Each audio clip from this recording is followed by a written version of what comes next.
sérieux.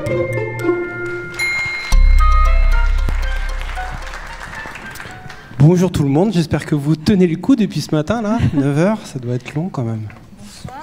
Alors, je suis particulièrement heureuse d'être avec Jean-Jacques, parce qu'il travaille pour une maison magnifique, ancienne, qui est la maison Caron, et j'imagine que parmi vous, dans l'Assemblée, vous connaissez notamment Pour un homme, qui est peut-être le plus beau masculin qui ait jamais été créé. Voilà, enfin, c'est mon avis absolument subjectif. Alors, Jean-Jacques, je suis ravie d'être à côté de vous. Quel rôle est-ce que le parfum peut jouer dans une vie? Est-ce que, alors, il participe uniquement du paraître, c'est-à-dire que on va sentir, enfin, la personne qui va vous apercevoir va vous sentir, donner une idée de vous, ou bien est-ce qu'on va glisser un peu plus vers l'être? Alors, c'est une bonne question. Bonjour. Un peu des deux, j'ai envie de dire. Évidemment, du paraître. Mais choisir un parfum, c'est pas anodin, c'est très important. Ça va parler de qui on est, de notre sens de l'esthétique. Donc ça parle aussi bien sûr de plus en plus, j'ai envie de dire, de l'être. Je pense qu'on peut avoir le meilleur parfum du monde, quoi. S'il n'est pas en adéquation avec nous, ça ne fonctionne pas. Donc ça parle des deux, et je trouve que de plus en plus, avec cette quête de sens qu'il y a dans notre société, et aussi cette quête de vérité et de transparence, notamment dans les parfums, ça parle aussi beaucoup de l'être. Merci. Alors, dans le contexte du Covid, il y a une étude, notamment, je crois qu'elle a été publiée donnée par IFF, c'est ça, analyse l'évolution de certains comportements qui se seraient modifiés et puis qui, en même temps, sont en train de perdurer, notamment la notion de se parfumer pour soi, qui a progressé, passant de 29% à 50%, ce qui est quand même une progression assez importante. Est-ce que vous pensez que ça va continuer, cette notion de parfum pour soi? Bon, en tout cas, il faut l'écouter.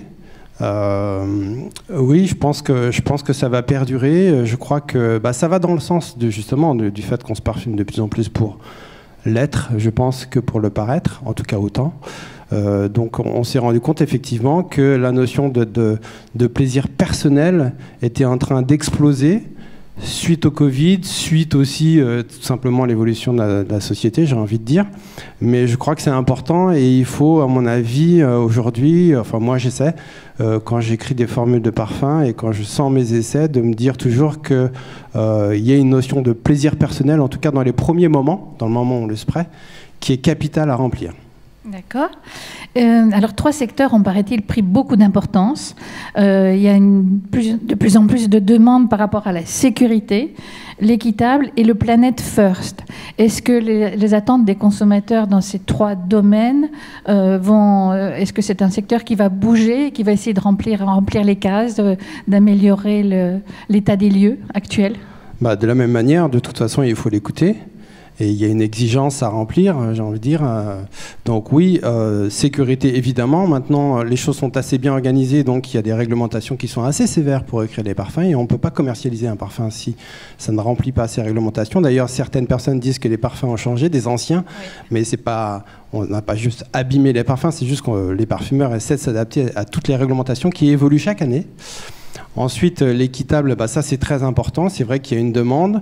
On utilise des naturels de par le monde, qui viennent de partout dans le monde. Le patchouli d'Indonésie, la fleur d'oranger c'est l'Afrique du Nord, enfin voilà, de partout dans le monde. Donc c'est important de s'assurer que les gens soient bien traités pour faire ces produits-là.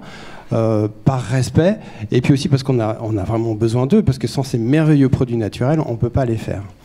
Et bien sûr, bon pour la planète, pareil, c'est quelque chose auquel on doit faire attention aujourd'hui. C'est un peu compliqué, parce que comme je disais, comme toutes les matières premières viennent de partout le monde, et qu'on les fait venir souvent en Europe pour fabriquer après nos compositions, et ensuite les produits sont commercialisés partout dans le monde, bon, c'est pas évident, goût pour la planète, mais en tout cas, il faut tout faire pour remplir aussi ces exigences-là. D'accord. Alors chez Caron, vous avez plusieurs parfums qui évoquent l'amour. Aimez-moi, n'aimez que moi, et le dernier opus que vous avez signé, qui est Aimez-moi comme je suis. Est-ce que vous dessinez une carte du tendre au masculin et au féminin? L'amour, c'est important.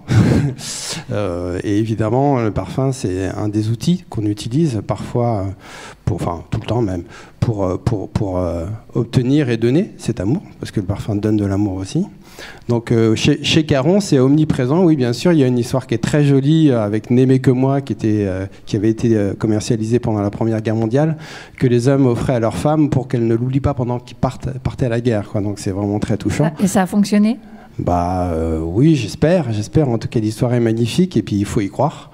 On a eu Aimez-moi aussi, et puis là on a lancé Aimez-moi comme je suis pour le coup. Donc là c'est très intéressant parce que de la même manière qu'on parle que les gens se parfument de plus en plus pour leur plaisir personnel, de la même manière qu'on dit que les parfums traitent de plus en plus de l'être plutôt que du paraître, Aimez-moi comme je suis dit qu'avant tout pour s'aimer, et pour aimer les autres plutôt, il faut s'aimer soi-même, quoi. Donc moi j'aime bien toute cette logique-là qui consiste à d'abord se faire du bien pour s'apprécier soi-même, pour s'aimer soi-même, pour se donner du plaisir à soi-même, pour pouvoir après l'offrir aux autres. D'accord. Alors il y a même eu quelques expériences autour de l'attractivité, que génèrent les phéromones chez les animaux. Et on a essayé de tenter ça en parfum. Est-ce qu'on peut imaginer qu'il y ait une véritable attraction, même fatale, si je pense au final du livre Le parfum de Suskind? Et alors, qu'en pensez-vous? Et pourrait-on tomber amoureux juste au contact d'un parfum? Moi, je crois pas. Mais pourquoi pas? En tout cas, on peut être attiré par quelqu'un du fait de son parfum, ça c'est sûr. Mais à mon avis, la magie, elle s'opère, c'est ce que je disais aussi au début, si l'alchimie fonctionne entre le parfum et la personne qui la porte, quoi. C'est vraiment une histoire d'alchimie, et donc voilà, c'est une entité totale. Il faut qu'il y ait une cohérence en fait avec qui on est. Et je voudrais juste revenir sur un petit point parce que j'ai oublié de le dire et je trouve que c'est important, du fait de tout ce besoin de transparence, de sécurité, etc. Je pense que le besoin aujourd'hui et ce à quoi les parfumeurs doivent répondre aujourd'hui, c'est un devoir de vérité. Voilà, il faut dire les choses, il faut expliquer les choses, il faut dire comment on fait nos parfums, il faut montrer les ingrédients qu'on met. Et surtout, chez Caron, j'essaie de faire en sorte que mes parfums sentent ce que je dis. Et Aimez-moi comme je suis, c'est une dualité noisette-vétiver. Et si vous avez l'occasion de sentir Aimez-moi comme je suis, vous verrez, ça sent la noisette et ça sent le vétiver, quoi. Moi, je trouve que c'est important. Et pour moi, c'est un gage de modernité. Il faut que les parfums disent la vérité. D'accord. Alors, on va parler de la lavande. J'imagine que vous avez peut-être eu des images de lavande qui sont passées derrière nous. Elle est capitale chez Caron, bien sûr, avec Pour un homme. Et vous avez aussi une production exclusive pour vos parfums. Alors, la lavande est une odeur qui parle à tout le monde, justement. Et en même temps, elle est un peu paradoxale. D'abord, elle est associée aux lavandières, donc à une notion de propreté. Puis, vous avez aussi probablement des souvenirs de petits sacs de lavande séchée qu'on mettait dans les armoires. Alors, c'est une fleur. Et pourtant, en parfumerie, elle a une connotation complètement masculine. Est-ce que c'est toujours le cas? Alors, je crois pas. Alors déjà, ce qui est intéressant avec Pour un homme, qui est effectivement le plus beau parfum pour homme, je pense, qui existe, c'est que c'est une dualité lavande-vanille, et donc c'est une dualité masculin-féminin. Et ça, c'est super intéressant, quoi, je trouve, parce que, et c'est ce qui rend d'ailleurs ce parfum très moderne, c'est que déjà en 1934, il utilisait un ingrédient, la vanille, qui était purement féminin, quoi. Donc d'où le génie de Daltroff, le créateur de ce parfum-là. Après, la lavande, elle est assez magique parce que c'est une matière première naturelle, donc par définition, c'est déjà une petite formule de parfum écrite par la nature, mais qui possède dans sa composition tous les éléments possibles qui permettrait de les marier avec toutes les familles de parfums possibles, quoi. Il y a la note aromatique de tête qui est très camphrée, donc on l'imagine très bien sur une Cologne et les fougères. Il y a toute une facette florale, donc on imagine très bien qu'une lavande va twister un bouquet floral et apporter quelque chose d'intéressant. Et en fond, il y a toute cette facette tabassée, foin, etc. Donc du coup, on peut très bien l'associer, la plonger dans un univers boisé, voire tabassé, donc du coup, la lavande, c'est un ingrédient qui est magique, qui n'est pas du tout sexué, parce que de par sa composition, en fait, il peut s'aventurer dans toutes les familles olfactives possibles. D'accord. Justement, à propos du sexe des parfums, donc les grandes marques continuent à faire une subdivision entre masculin et féminin. Alors schématiquement, on dit les fleurs sont féminines, les bois, les cuirs sont masculins. Ça peut être quand même de moins en moins de sens aujourd'hui. Et puis cette classification, elle n'existe pas pour les marques de niche. Alors est-ce que ce ne serait pas un phénomène qui est un peu en avance sur notre époque, qui utilise de plus en plus la terminologie non binaire? Oui, absolument. Déjà, dans la parfumerie de niche, on traite des thèmes olfactifs qui sont beaucoup plus tranchés que dans la parfumerie de masse, j'ai envie de dire, en tout cas sélective. Donc du coup, on va vraiment traiter un thème olfactif, aller au bout de cette idée-là, sans se soucier finalement si c'est masculin ou féminin. Ce qui compte, c'est la cohérence de l'écriture. Et du coup, il y a plus vraiment de sexe. Moi, quand je fais des parfums, je réfléchis pas vraiment masculin, féminin. Je réfléchis sur une idée. Je rêve un parfum, je bosse ma formule à fond, je fais des centaines d'essais jusqu'à la formule ultime, quoi. Et après, je laisse la liberté en fait aux femmes ou aux hommes de l'adopter, quoi. Mais il y a plus vraiment de masculin, féminin. Et la parfumerie de niche permet ça. Alors, y a évidemment Proust avec la Madeleine qui associe le goût et l'odorat à l'évocation de souvenirs oubliés ou enfouis.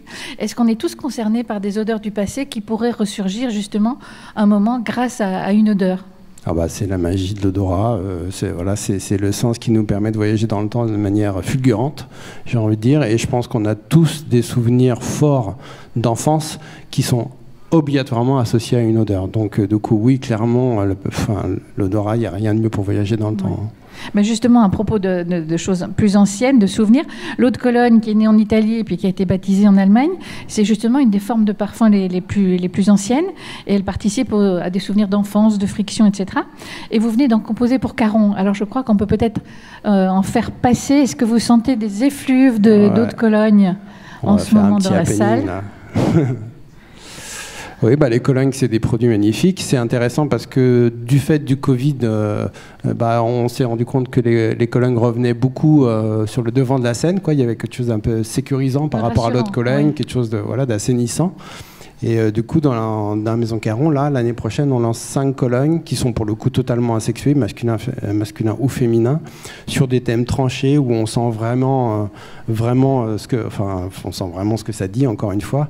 Donc les colognes, c'est incontournable et c'est pour le coup vraiment une notion de plaisir dans les colognes qui est vraiment là, quoi. Alors vite, une dernière question. Les odeurs, bonnes ou mauvaises, est-ce qu'elles sont globalement les mêmes pour tous ou est-ce que dans le monde, il peut y avoir des différences? Est-ce que ça relève de la génétique ou c'est plutôt une importance d'ordre culturel?